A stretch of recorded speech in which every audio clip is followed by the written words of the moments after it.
Nakikita natin sa bawat sulok, sa bawat tindahan at palengke, ang presyo ng mga bilihin ay patuloy na tumataas ng mabilis. Ang bigas na dati ay abot kaya, ngayon ay mahal na mahal na.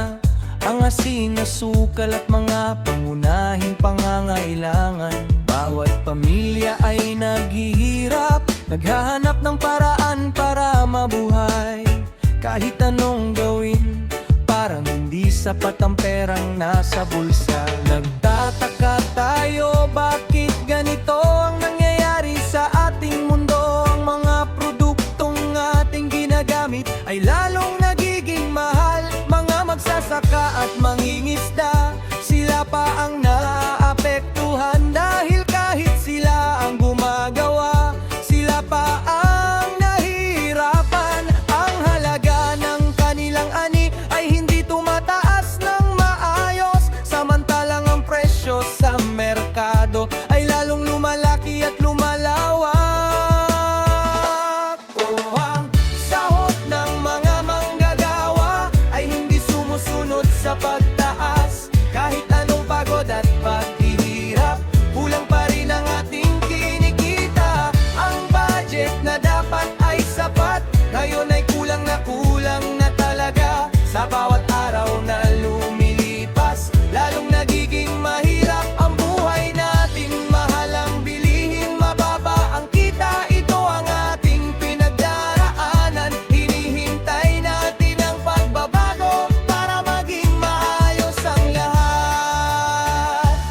Sinusubukan nating magtipid sa bawat aspeto ng ating pamuhay. Kumakain tayo ng kaunti, hindi na masyadong nagpapakasasa.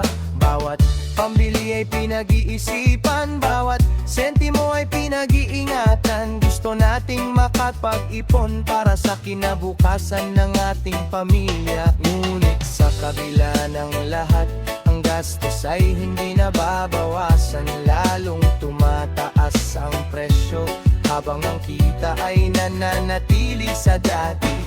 Nakikita natin ang pagbabago, pero sa maling paraan lang. Ang yaman ay nasa iilan, ang karamihan ay naghihirap pa rin. Ang mga namumuno dapat ay makinig sa tinig ng bayan, dapat ay taguyod ang katarungan para sa bawat mamamayan. Hindi puro salita lang, kundi gawa at tunay na solusyon, upang ang bawat isa ay makakain at mabuhay ng marangal.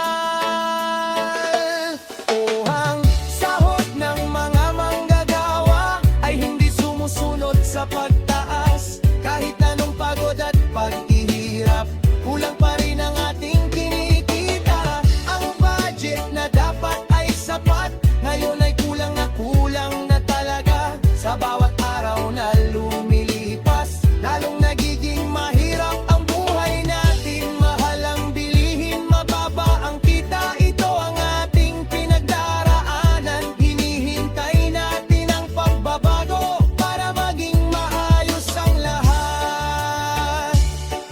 May mga anak tayong pinalalaki, nangangarap ng magandang bukas. Gusto nating makapag-aral, makapagtapos ng kanilang pag-aaral. Ngunit paano natin magagawa kung ang pangunahing pangangailangan ay hindi na natin kayang abutin sa halagang ating kinikita? Ang kalusugan ng edukasyon, ng pagkain na masustansya, lahat ito ay nagiging mahal at lalong nagiging malayo sa atin. Hindi tayo nagrereklamo para lang magreklamo, gusto lang natin ang hustisya, ang pantay na pagtingin sa lahat. Ang bawat isa ay may karapatang mabuhay ng marangal, hindi lamang ang mga mayayaman, kundi pati ang mga nagtatrabaho. Dapat ay tumaas ang sahod, dapat ay kontrolin ang presyo, upang ang bawat pamilya ay makamit ang kanilang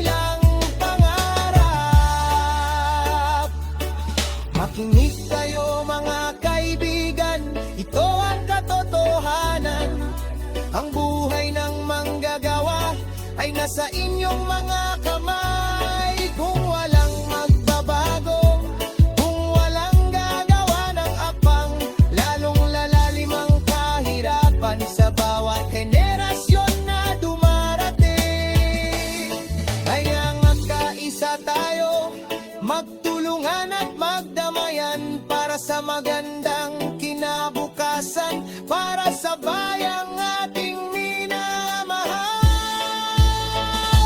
Oo, ang sahod ng mga manggagawa ay hindi sumusunod sa pagtaas. Kahit anong pagod at paghihirap, kulang pa rin ang ating kinikita. Ang budget na dapat ay sapat, ngayon ay kulang na talaga. Sa bawat araw na lumilipas, lalong nagiging mahirap ang buhay natin. Mahal ang bilihin, mababa ang kita, ito ang ating pinagdaraanan. Hinihintay natin ang pagbabago para maging maayos ang lahat. Sa paglipas ng panahon, umaasa tayo na darating ang araw na ang presyo ay bababa at ang kita ay tataas ng tama, upang ang bawat pamilya ay mabuhay ng payapa at masagana.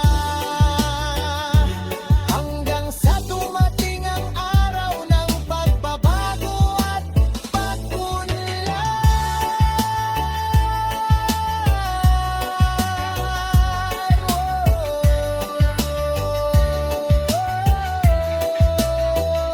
Mahal ang bilihin, mababa ang kita, ngunit maghihintay tayo. Dahil naniniwala tayo,